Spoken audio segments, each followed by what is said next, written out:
Hey friends, welcome back to Extraordinary Strides. It's Coach Christine here, and today we're talking about something I like to call the summer fitness trap.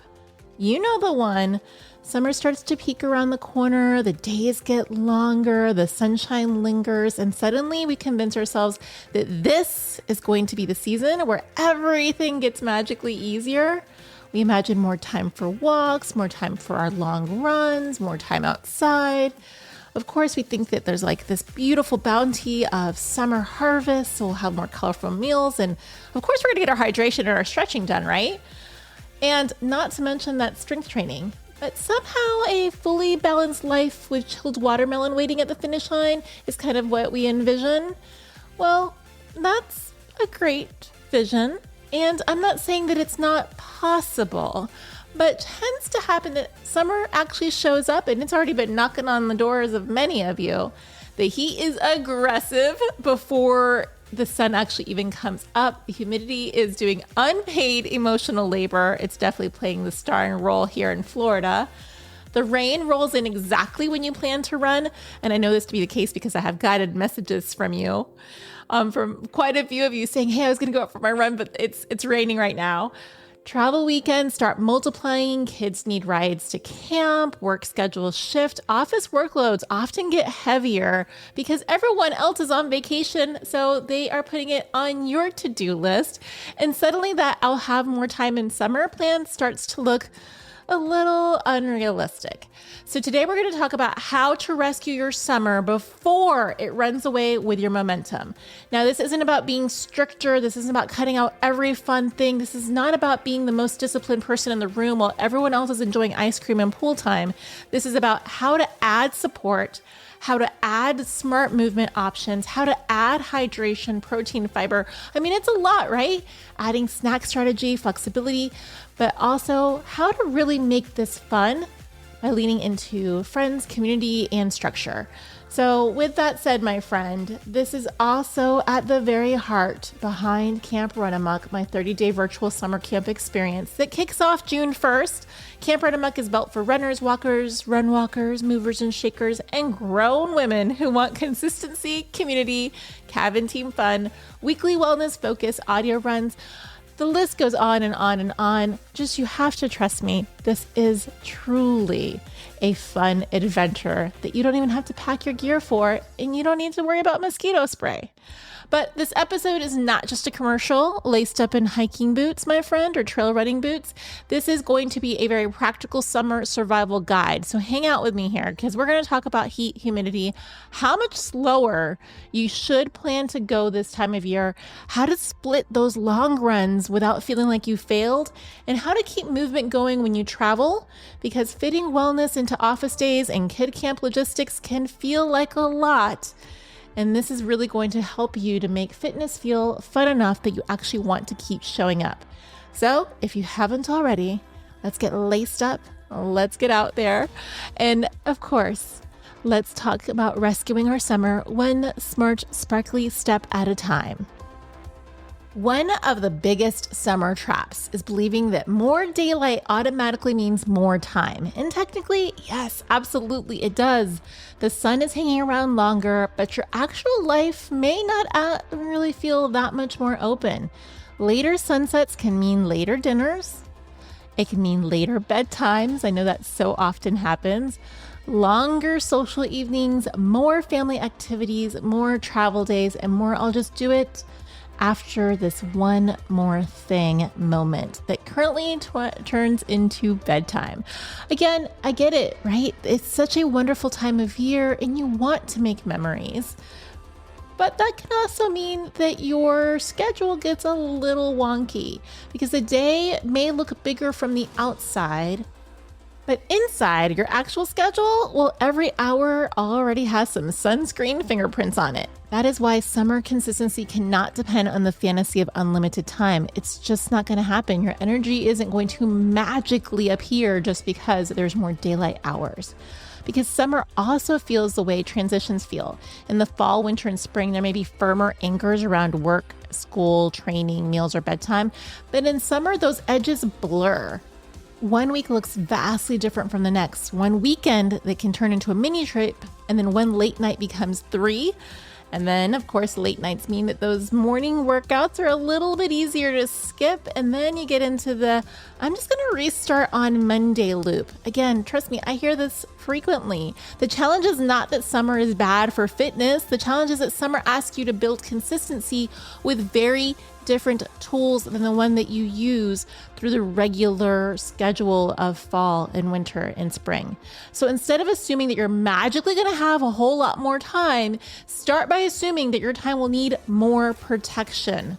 That does not mean that you need to become rigid or cranky or unavailable for fun.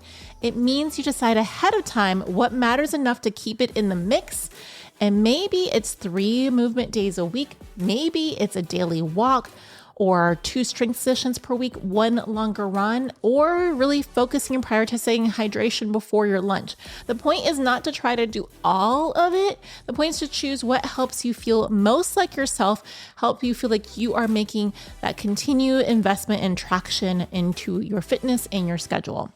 Now, a summer plan needs those anchors, not just wishful thinking. That's really what it comes down to. Again, I field a lot of messages of folks thinking that next week or tomorrow or Monday, our days are going to magically have a whole lot more time. So they think that there's going to be a lot more of that. Let's get it in.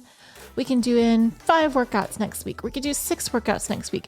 But an anchor is going to help you be able to see that it's something simple that roots you in the here and now and helps you connect to the habit even when the day is not ideal. So let's see. It could be a little bit of that exercise confetti that I would love so much. It might be that 10-minute walk after coffee, a strength snack before lunch. This is called habit stacking, friends. A mobility break before bed. I'm a big fan of these. I just had a call with an athlete where we know you don't have all the time in the world. She's got a full-time life. She's got things that she needs to do. But that mobility, those stretching sessions, they don't have to be these dedicated hours upon hours of time. It could just be as simple as during a meeting, pop up your standing desk, do a few quad stretches, get in a little standing supported pigeon pose. I do that a lot during my meetings for the records. And just kind of really build it into those points throughout our day and our schedule. It could also look like being more flexible regarding your travel and what your fitness looks like during that time. You still need to create that structure. You still need to have that structure that you're honoring, but being flexible about how you go about it when not everything shows up the way you would like it to. Because really waiting until life settles down is not a strategy. Summer is beautiful. It's joyful. It's social. I want you to get out and make memories. I also want you to be able to do that in a way that really still prioritizes your goals, your focus, your fitness, and your wellness. Because it's probably not going to organize itself just around your wellness goals on its own. You're going to have to give a place for those goals and that structure to live. So don't force the fitness into every single corner of your life. You need to add a few simple supports that help you to keep moving, to help you keep fueling and hydrating and recovering in the middle of the season that you actually have. So let's go into what that looks like. First and foremost, what I want you to do is build your summer minimum, not your maximum when everything is perfect, the minimum that you know that you have to commit to for you to stay focused. Now, when I ask athletes to do this, one of the first things that they do is that they commit to all of the things. I don't want that. I want you to think of good, better, best. When life is at its absolute most opportune, that's when you can fit all of those maximums or above the minimum efforts. Of course, we want that as well, and those do happen. But sometimes we have to scale it back to what is good enough for the day-to-day, and then allow that to be that starting point, that foundation that we build on for those better and best days.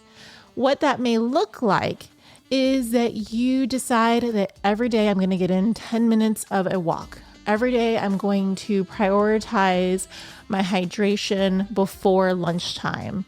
Every day I'm going to figure out 5 minutes peppered out through my morning and 5 minutes every afternoon to do a little bit of mobility.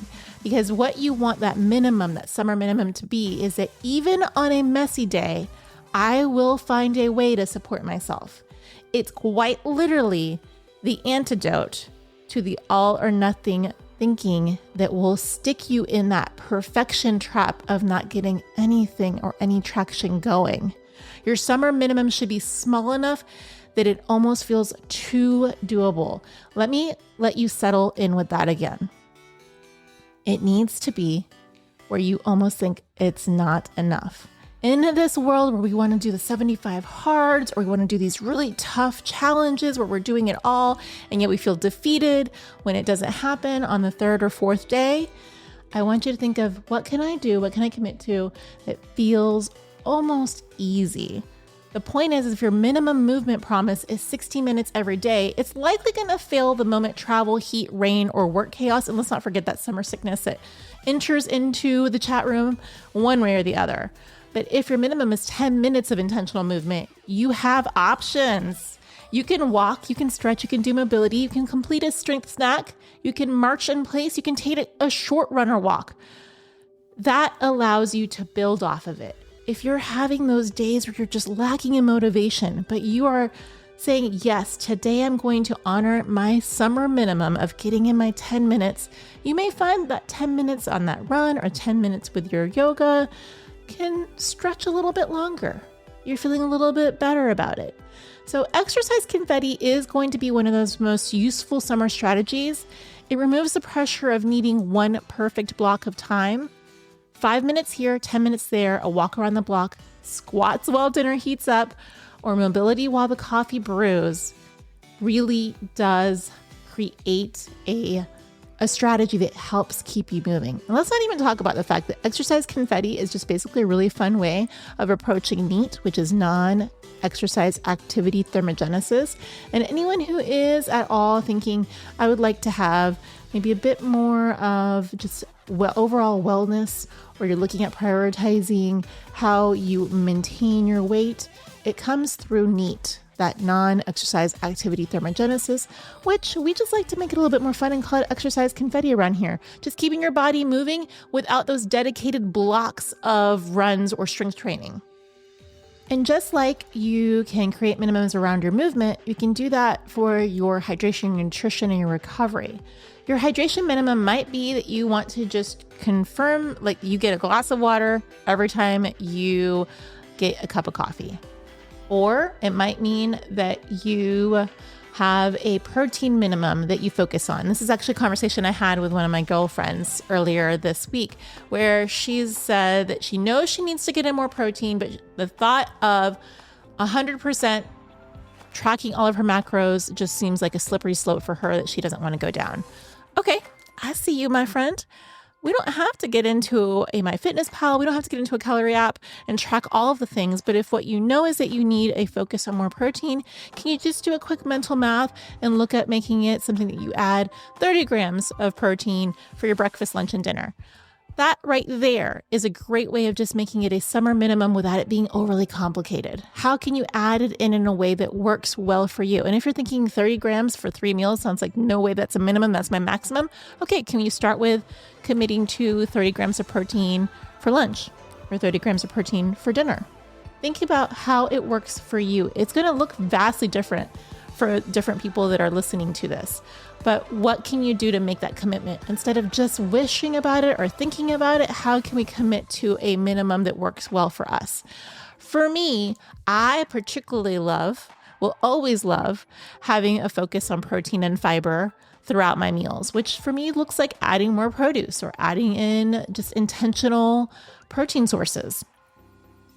Again, it's going to look very different. The goal is not to lower your standards. The goal is to build standards that can travel with you. So if you are stuck on vacation, living your best life at that all-inclusive resort, and you have a wonderful individual who's bringing you a beautiful little fruity drink with a umbrella on it, you still know that at dinner, your minimum is to add in that 30 grams of protein. So maybe you order fish at dinner.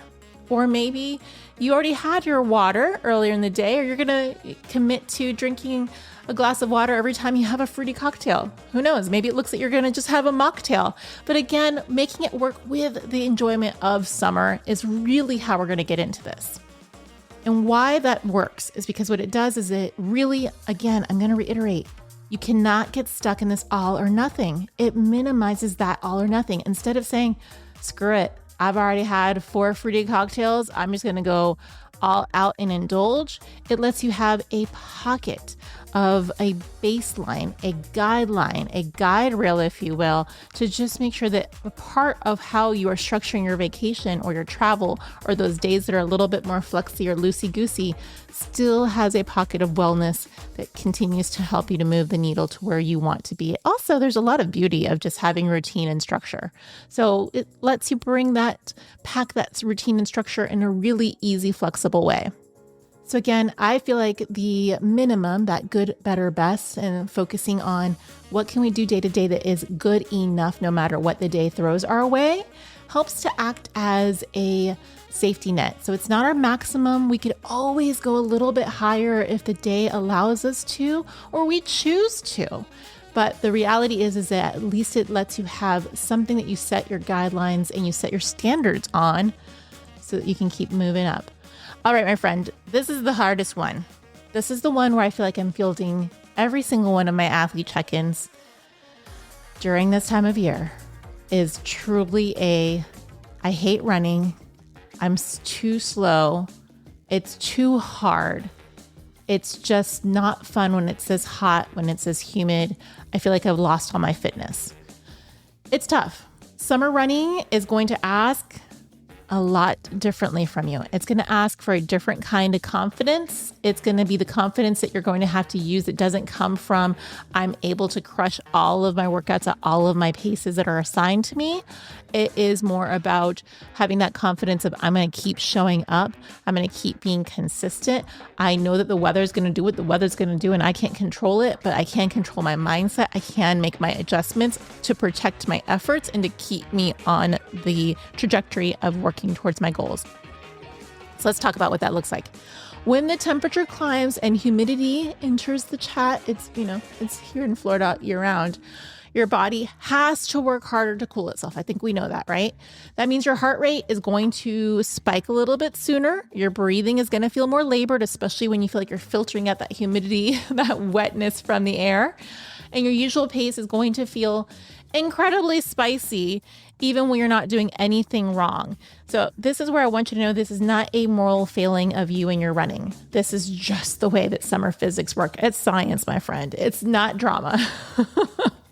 So let's keep the drama to a minimum by thinking of automatically knowing that come summertime, you are going to need to slow your pace by anywhere from 30 seconds to 2 minutes or more, depending on the temperature, the humidity, sun exposure, hydration, your fitness, how well your body personally handles heat. Not every 2 people will be exactly the same in terms of how they handle and process heat. There could be 2 people who live in the same region, experience the same kind of training, have similar paces, but may be wildly impacted very differently by the heat and humidity. So don't let those standard charts be the way that you specifically focus on your training. Let them be guides again on how to best assess your training and how to adjust for you to continue training through summer. For some of you, it may just be that you need to head indoors to the treadmill, and there's nothing wrong with that. For some of you, it may look like not signing up for fall races, knowing that summer is a bit more challenging and spending summer more firmly rooted in cross training or strength training. I do caution against having those total off seasons from summer or from any time of running, unless if you're injured, just because it can make it more difficult to get back into the structure of running again. But again, that is just something to take into consideration. Maybe it's instead of training for a full marathon or a half marathon come fall, you make this your season to focus on shorter speed sessions inside on the treadmill. One of the things that I really do want you to take into consideration, though, is that your effort should be really what kind of rules the roost in terms of your training during summer. So if your easy run is supposed to feel like a 4 out of 10, your summer easy pace is likely going to shift versus what it looks like in those cooler temperatures. So again, you may need to slow down. You may need to add run walk if you're not using it. You may need to shorten your run intervals if you're already using run walk. You may need to, and please do, if you can, choose the shadiest route available to you. But thinking of those different tools or tactics. So I would say the top tools is if you have a treadmill, use it. I am going to ask you set it to a 1% incline, maybe even sometimes a little bit more to help mimic outdoor conditions. Do know that training exclusively on a treadmill will not necessarily translate to an outdoor race if that race has more heat or humidity in terms of being acclimated. However, you will still maintain your fitness, and that's always a good thing. But you want to shift to effort versus exclusively pace, or use a little combination of both. This is a great time to really keep more mindful awareness of your heart rate, not letting it spike too much, not going too long or too fast or too far, so that your heart rate is constantly working in that upper 4 or even those 5s for those long runs. It could also really mean, again, planning for our long runs to look very differently if you do have a 10K or a half or a full that you're training for.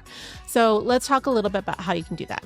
First and foremost, what I really want you to know is that your watch ain't your boss. Your body is. Your watch is there as another marker, another metric, another guide, but your watch is not there to run the show. Really, I want your body to be the best parameter that you use of figuring out what's best for you. So let your effort, your safety, and your recovery matter as much as your pace. Walk breaks are not a failure. They're not a failure anytime in the year, but especially in summer. They are a tool. I want you to use them often. They help you to manage your heat. They help to lower the intensity. They help to keep you moving longer and further. And they reduce the spiral that happens when the workout starts feeling harder than expected. Summer is a big time around here where a lot of my athletes, including myself, can pull back our run walk intervals to 30-30s or maybe even 15-30s, whatever it takes to help us to manage getting our heart rate nice and easy and keeping us moving and going. Now, I also want you to take into consideration, this is what I discussed earlier, what makes summer a little bit harder. While the days are longer, they're also hotter. So there are less times in the day that you can get out there where the weather may be at your favor, where it is nice and cool and maybe not as humid. So you need to take that into consideration as to how you are structuring your training, and that can be a bit more challenging with those long runs. What I want us to talk about is how to split your long run and how to make smart adaptations. This is a little scary for a lot of folks in terms of splitting their long runs, but there is a lot of value in it if you are running in unsafe conditions because of heat or humidity, or just because of time commitments or storms.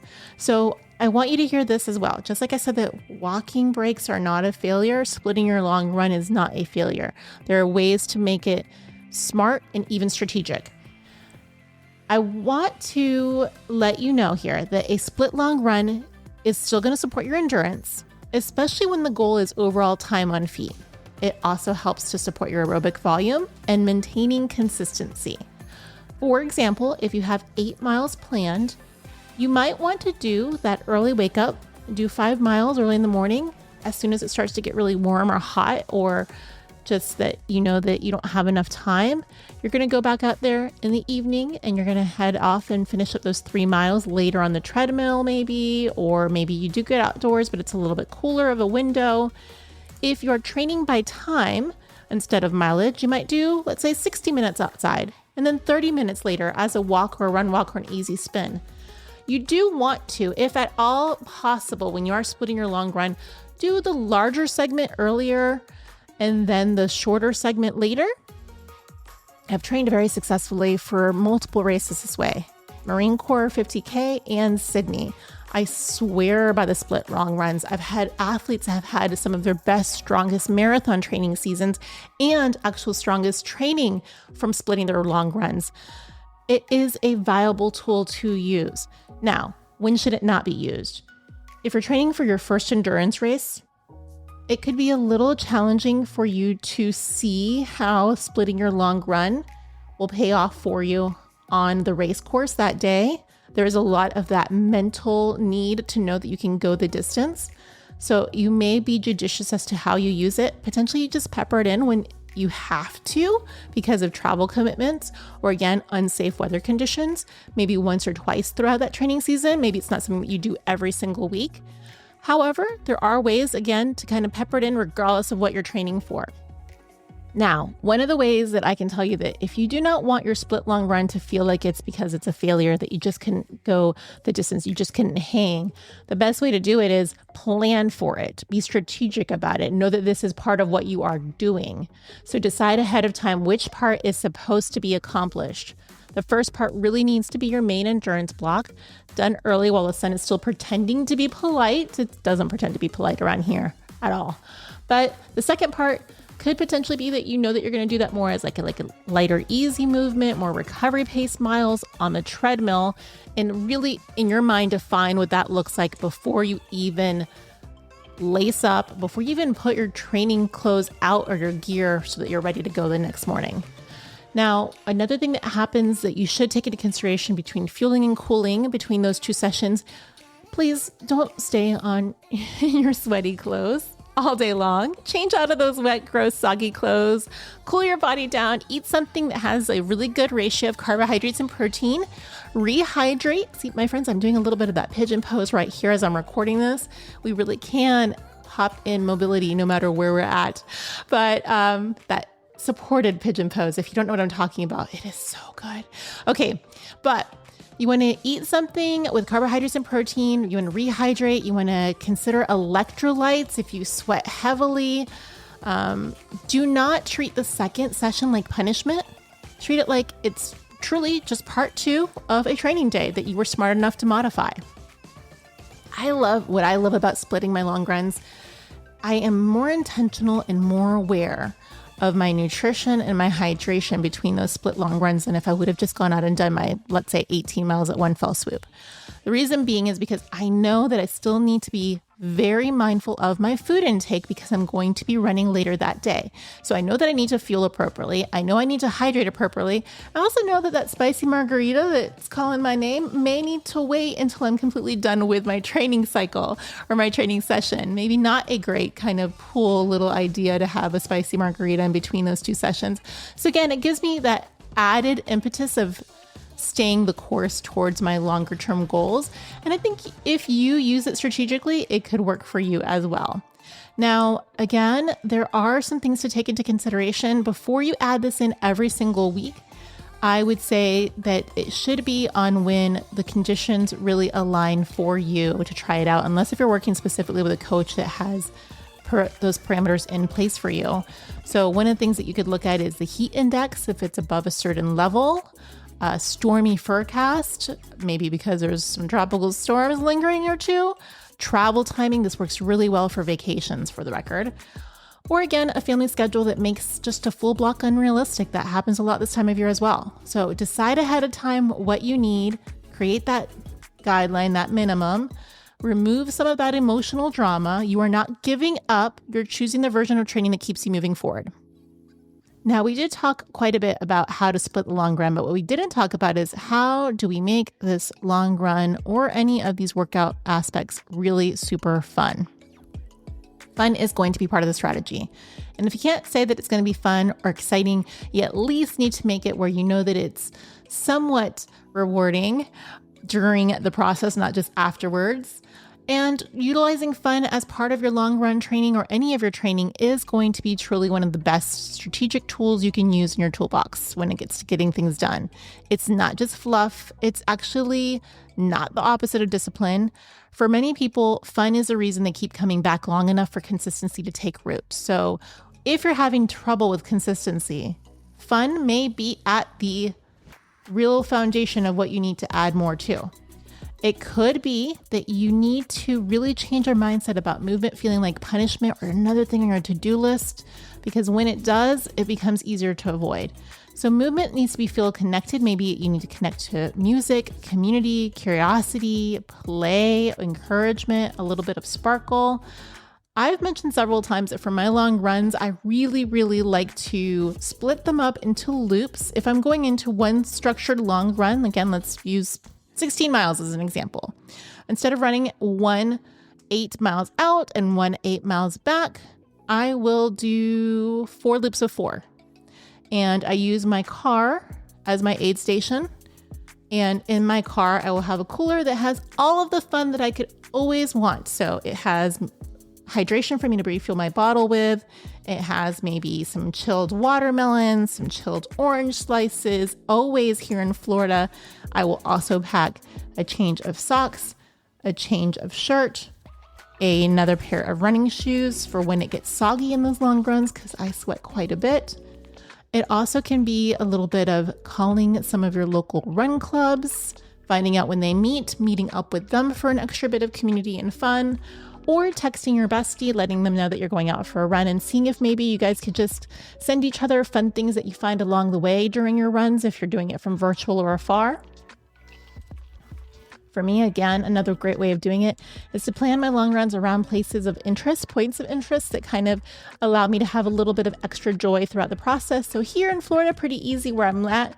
I can route my runs around the local Publixes, pop in there, use their water bottle refillers. I can also grab an electrolyte hydrating drink like a coconut water, or, a pickle pop or two can maybe help you go the distance. Which brings us to the very next topic of conversation of our summer minimums: hydration, hydration, hydration.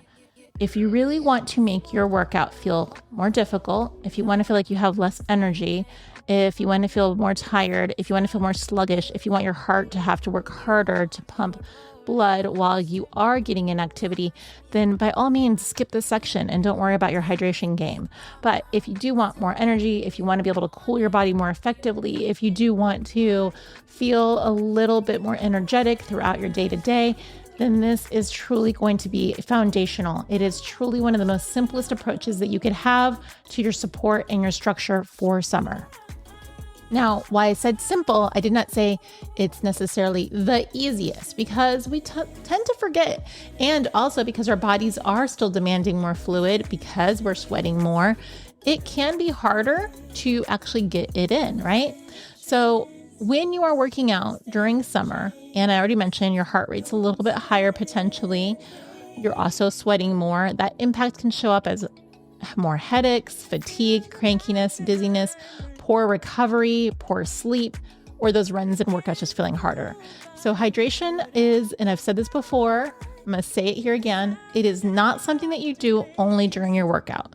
If you're asking me what you need to do for your hydration during your workout, I hope that means that you already know what you're doing for your hydration the rest of the day, the rest of your week. If you're waiting until just your workout to hydrate, then it's already much too late. The first shift you need to really take into consideration is to hydrate earlier. So hydrate throughout the week, but also hydrate while you're early on in the run. A helpful summer habit is to drink water before lunch. I actually really would love for you to get in the habit of drinking a glass of water, maybe even before your morning coffee. Keep your water bottle, canteen, or glass of water visible. Add electrolytes when you know that sweating, heat, and duration are going to need for it. And electrolytes are especially useful when you're sweating super heavily or running longer, exercising in the heat. What does that look like for you? Well, there is no one formula fits all. So what I ask is for you to be mindful of, and I know this is going to be a weird one, but your urine color and your urine output. If it's tending to be clear or very, very pale yellow, it's likely possible that you're hydrating a bit too much. You need to add in more electrolytes to support you. If it's going into the darker colors and shade, then my friend, you likely need to add in more water. Maybe if you've been taking in too much electrolytes, pull back on the electrolyte usage. So that is probably one of the best markers that you can utilize without getting some fancy dancy monitor. That is the way to go. Now, one thing that I do want you to know is that I am not the believer that coffee automatically ruins your hydration. We don't need to villainize this beautiful cup of coffee that we have, but coffee should also not be the only fluid that you invite to your party every day. And if you're inviting coffee and those spicy margaritas with no water in between, we are giving ourselves a recipe for disaster. So let's please pair our coffee judiciously with more water and hydration that actually helps us in all of our goals. Now, for me, hydration is very much something that we connect to our mood and our food choices. I love how I feel after having my cup of coffee. I love being able to enjoy a mint-infused cocktail during summer. But I also want you to make sure that you are hydrating to support your body and your wellness. So while it may not be glamorous, while we feel like this is like the easy thing that we should be able to do, it is something that's often forgotten about quite easily. So let's add it in. Let's make sure that that's something that becomes part of our summer minimum staples. And speaking of staples, we're going to go right into the camp provisions, if you will, that you need to plan for every summer. Protein, fiber, and your snacks. Because while a lot of us do find that summer is easier to eat a little bit healthier because there are some beautiful bounties of produce available. There's a lot of great summer farmers markets. Because it is a bit hotter, we are going to naturally crave those really water-loaded produce items.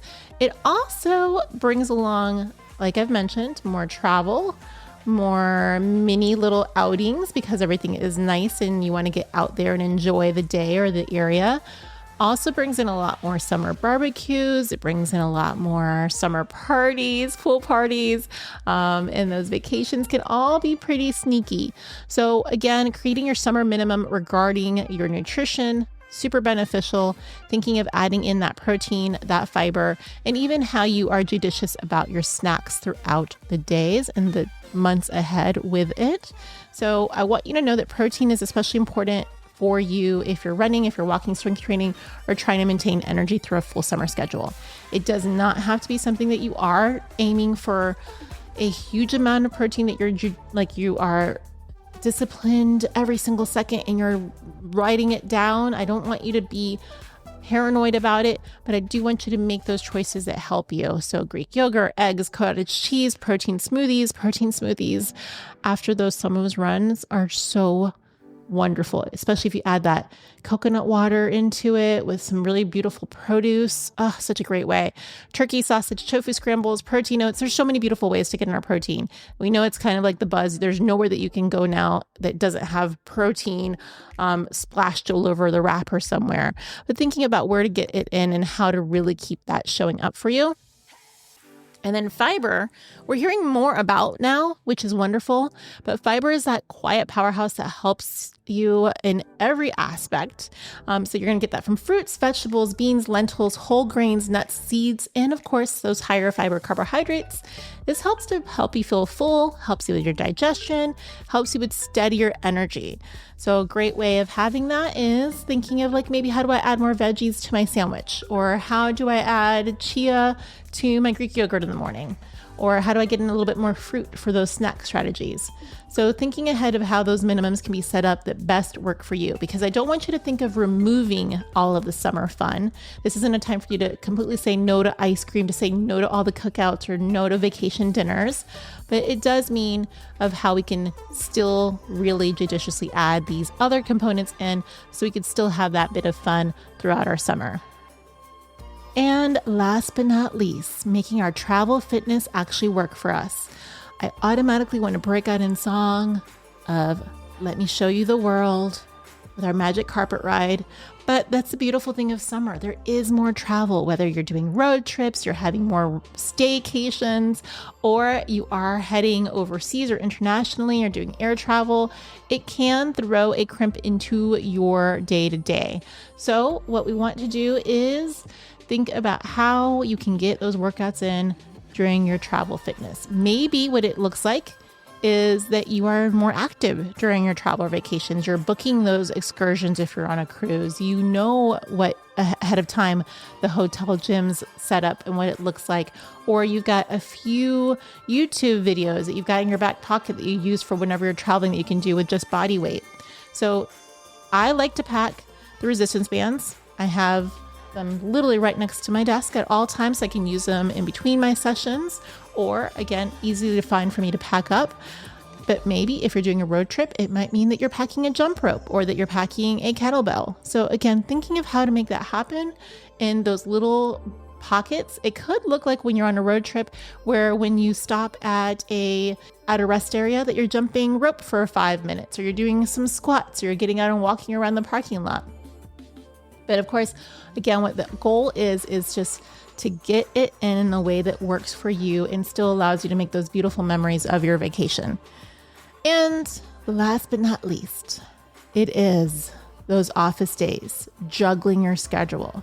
Now, one thing that I think that comes to mind is there is a sense of cabin fever. We don't want to necessarily be inside when it's so beautiful outside, but it also does mean that with that, all of our colleagues and coworkers are taking a lot of time off, which means that you have more on your schedule to handle at work. It could also mean that because things are loosey-goosey with kid camps or what your kids are doing during summer, that you are quite literally having to field all of that in addition to your work, in addition to a regular day. So this is where you really need to have that movement plan that fits the life that you actually have during your work days. That can mean that those mornings are going to have to be more protected, or that your evenings are going to have a pocket of time for you to get out, or that your lunchtime means that you're going to get in 20 minutes of activity. Again, figuring out how to make it work for you so that you can already have a strategy in your back pocket for when these things inevitably come up. All right, my friend, again, summer is one of my favorite times of year. Yes, even here in Florida. But what it really does is it allows us to figure out how to make flexibility about the means that we utilize to keep us going with the commitment that we have towards our wellness and our goals. And that's another part of why I love everything about Camp Run Amok. So Camp Run Amok is starting on June 1st. It's a 30-day virtual summer camp. Again, it is for runners, walkers, run walkers, movers, shakers, and grown women who want to stay consistent, want to feel better, and have more fun doing it. This is all about making movement fun. It is designed for the person who knows that summer can be full of good things and still make movement harder to prioritize. It's also for the person who wants support without pressure cooker energy, structure without rigidity, and accountability. It feels more like a cabin spirit than a lecture. This is not, let me say this clearly, if you tend to sign up for challenges and stay quiet in the shadows, this is not for you, because your cabin mates will be counting on you. And let me tell you, these team challenges are so much fun. And also, I love the little bit of team rivalry and team competition. So we have our cabins already lined up, just waiting to place you into it. And it is, again, something where I can promise you're going to lean into some really wonderful team community support. Inside Camp Run Amok, you will have weekly wellness themes that are going to focus exactly on what we talked about today. We're going to focus on hydration, protein, fiber, snack strategies, because those are the kind of habits that help active women feel more energized, better fueled, and more supported throughout summer.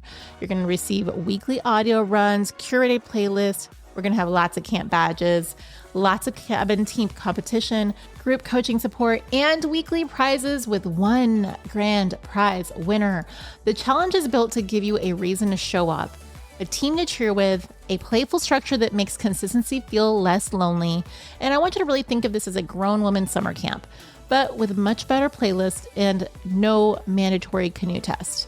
The cabin team competition is truly part of the magic. So if you know that one of your biggest fallbacks, one of the things that is most challenging for you during summer, I can promise you that the cabin team is part of the magic of the motivation. Because once you're assigned that cabin, and your cabin will work together throughout the month through movement with those check-ins, with a wellness focus, participation, and that team spirit and encouragement.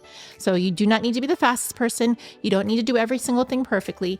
You do need to just be willing to pack your fun, pack your sparkle, and participate. My goal for Camp Run Amok is very simple. I want you to feel like you had fun, you stayed more consistent than you would have on your own, and you moved your body in ways that worked for your life. It supported your health with small practical habits. You felt connected to something bigger, and that you should leave with proof that summer doesn't have to derail your entire momentum. You should leave with a few habits you actually want to keep. And ideally, you should leave with at least one moment where you thought, this is absolutely ridiculous and I love it. So Camp Run Amok does start on June 1st. Registration is $49.99 through Friday, May 29th. The final call Pricing is $59.99 for the rest of the weekend, because when those cabin spots do fill up, they are full. It is done. So pack your hydration, pack your protein, pack your fiber, or let us help you with those strategies along the way. All I ask is that you bring your sparkle and your willingness to show up. I have that link for Camp Run Amok in our episode notes, and I want to thank you, wish you all a very happy summer training season. And until next time, I want you to keep choosing your extraordinary one stride, one snack, one sparkle, and one slightly ridiculous camp moment at a time.